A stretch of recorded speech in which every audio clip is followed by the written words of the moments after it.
Si hay un sitio en España que se puede considerar uno de los mejores destinos ornitológicos de España, ese es el Parque Nacional de Monfragüe. Hemos estado 2 días entre el Tajo y el Tietar recorriendo sus sierras y sus bosques, sin perder de vista el cielo, porque este lugar está llenito de rapaces y de vida salvaje. Pero no quiero haceros más spoiler, así que vamos a ver qué nos encontramos.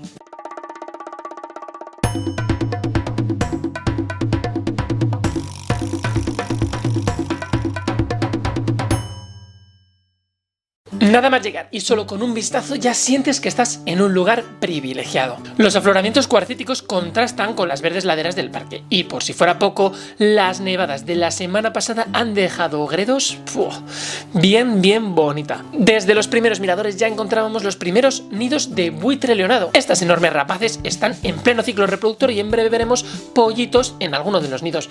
La verdad que en un entorno así, junto al Tietar, uno se queda con la boca abierta. Por si fuera poco, al festival de rapaces se unió un viejo buitre negro que observaba el paisaje desde lo alto de una roca. Quien no podía faltar era el águila imperial, que tiene el nido en una encina cercana. Estuvimos esperándola un buen rato, ya que se hizo bastante de rogar, pero finalmente la vimos acompañando en la térmica a buitres leonados, buitres negros, culebras europeas, alimoches, cigüeñas negras, golondrinas dáuricas, aviones roqueros, etcétera. El festín estaba servido y sí, es que es muy difícil abandonar un lugar así, pero nuestra segunda parada era tan buena como esta primera. Y efectivamente, nada más llegar al segundo mirador nos encontrábamos con una pareja de alimoches posadas sobre una de las rocas. Al principio uno de ellos nos pasaba volando bien cerca, el otro todavía descansaba en la roca. Buenas vistas mientras comíamos el bocata, pero es que no elegimos este mirador al azar, sino que sabemos que muy cerquita hay una pareja de perdiceras criando y solo teníamos que estar comiendo nuestro bocata para esperarla, para ver si aparecía en el cielo. Y así fue, cuando ya íbamos por el postre, esa silueta tan característica se recortó en el cielo. Qué bonita es esta rapaz y qué dibujo tan característico. Tras un par de vueltas sobre nuestras cabezas para reconocer quiénes éramos y qué estábamos haciendo ahí, desapareció a lo lejos, posiblemente para ir en busca de su propia comida.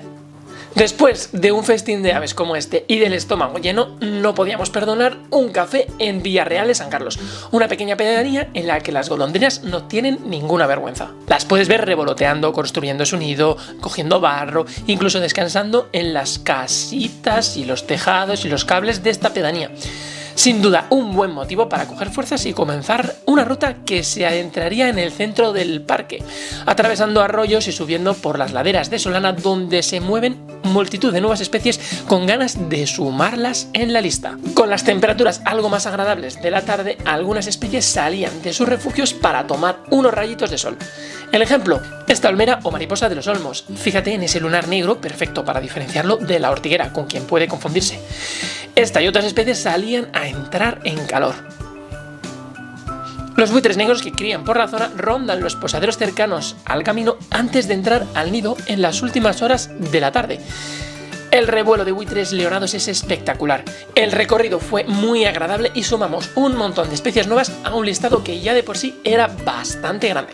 Pero bueno, al fin y al cabo nos lo pasamos genial y la hora del atardecer se estaba acercando. Ya volviendo y antes de subirnos a la furgoneta nos entretuvimos con las orquídeas que salen entre las jaras y las puestas de sapo corredor que van apareciendo poco a poco en los charcos de la lluvia de la semana pasada. Pronto estos charcos serán una explosión de renacuajos.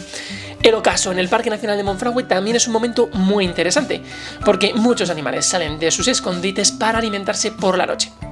Hicimos además un primer intento para ver el búho real en una de las muchas peñas donde cría, pero es verdad que sus reclamos nocturnos no son tan frecuentes como lo eran en diciembre o enero. El ciclo reproductor está finalizando y ya no reclama tanto. Aún así, por la carretera nos cruzamos con un montón de ciervos que bajaban de sus refugios diurnos a pastar en los prados y a beber en los arroyos. Sobre todo nos encontramos con hembras y jóvenes cervatillos de la primavera pasada. Algunos ejemplares estaban súper confiados y aunque se veían recelosos de cruzar la carretera, paramos un poquito el tráfico para que la atravesaran sin peligro. También tuvimos muchísima suerte de cruzarnos con este precioso zorro. Fijaos qué cerquita lo tuvimos y si no fuera porque estábamos dentro de la furgoneta no lo hubiéramos podido ver tan bien. Al día siguiente, Salto de Gitano. Este mirador tan famoso estaba repletito de buitres y con todos sus protagonistas cada uno en su sitio. Por ejemplo, el halcón peregrino no dejó de sorprendernos con su carácter, castigando a buitres, milanos reales, incluso a limoches, y con sus habilidades de caza, así como por ejemplo las cebas de cortejo que hacían entre macho y hembra. La pareja de cigüeñas estaba en su nido de siempre. Y alguna que otra aventurada cigüeña se daba vueltas por la peña a ver si le hacían un hueco. Pero la verdad es que está toda completita y los nidos de buitre leonado están por todas partes. Los alimoches también descansan en su posadero y entre las rocas un sonido aflautado, acompañado de un destello azul, destaca de vez en cuando. ¿Quién es? ¿Lo sabéis? El roquero solitario, un precioso macho que reclama de roca en roca mientras atrapa invertebrados en vuelo. Estos días hay mucho territorio que defender. En un rinconcito cercano y gracias al chivatazo de Sergio Mayordomo, compi de SEO Extremadura, disfrutamos del búho real que se nos había escapado la noche anterior. Menudo lujo verlo de día, pero qué animal tan imponente. El día anterior habíamos estado andando entre jaras de la ladera de Solana, pero en esta ocasión íbamos a pasar a la ladera de Umbría, en un bosque lleno de vegetación donde la flora toma protagonismo. Por estas fechas, varias especies de narcisos llenan las praderas y la humedad que se respira, propia de la Umbría, hace que el musgo y los hongos crezcan entre la madera muerta, dándole un aspecto selvático al recorrido. ¡Wow! ¿Cómo lo pasamos? El brezo blanco lo cubre casi todo y el resto está acompañado de madroños, encinas y escoba blanca. Es sin duda un recorrido para respirar aire fresco, limpio y disfrutar de las vistas que hay desde aquí, de todo el Parque Nacional y de la Sierra de Gredos, que se veía preciosa. Nuestro objetivo con esta subida es llegar al castillo de Monfragüe, desde el que se puede observar una vista 360 en la que se ven las dehesas de encinas, las sierras de Monfragüe y con buitres volando cerca, las laderas de Solana que recorrimos la tarde anterior, etcétera, etcétera. A la bajada, en una pequeña toma de agua, encontramos 1, 2, 3 y 4, 5, 6, 7, 8 y hasta 9 tritones ibéricos. Qué lujo poder verlos así de bien. Comimos y nos despedimos del Parque Nacional de Monfragüe, pero no de Extremadura. Todavía quedaba un punto para visitar, el embalse de Arrocampo.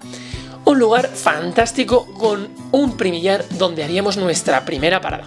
Aunque al principio estaba lleno de granjillas occidentales y no veíamos a ningún primilla, por fin una hembra y un macho se dejaron ver para disfrutar de este halcón que nos visita en la época estival. Nada más llegar a Arrocampo, lo que hicimos fue revisar la vegetación que hay en la entrada, porque suele ser un sitio donde un grupo de martinetes descansa durante el día. Estas garzas son nocturnas y están esperando al ocaso para comenzar su actividad. Aquí sumamos más de 40 especies, entre las que destacaron los moritos, que lucían un precioso plumaje nupcial, y alguna que otra sorpresa como un ruiseñor pechazul. Un año más, el Parque Nacional de Monfragüe nos deja con la boca abierta. Ha sido un viaje sensacional. Hemos disfrutado de observaciones muy cercanas de muchas especies. La verdad es que no nos cansamos de ir a visitar este sitio y posiblemente se haya convertido en uno de nuestros destinos favoritos de este 2025. Seguro que a muchos lo conocíais, pero igual otros no tanto. O si lo conocíais tan en profundidad, déjamelo en comentarios. Dale a like si te ha gustado el vídeo y suscríbete si todavía no lo has hecho, porque me ayuda mucho. Nos vemos en la siguiente. ¡Hasta la próxima!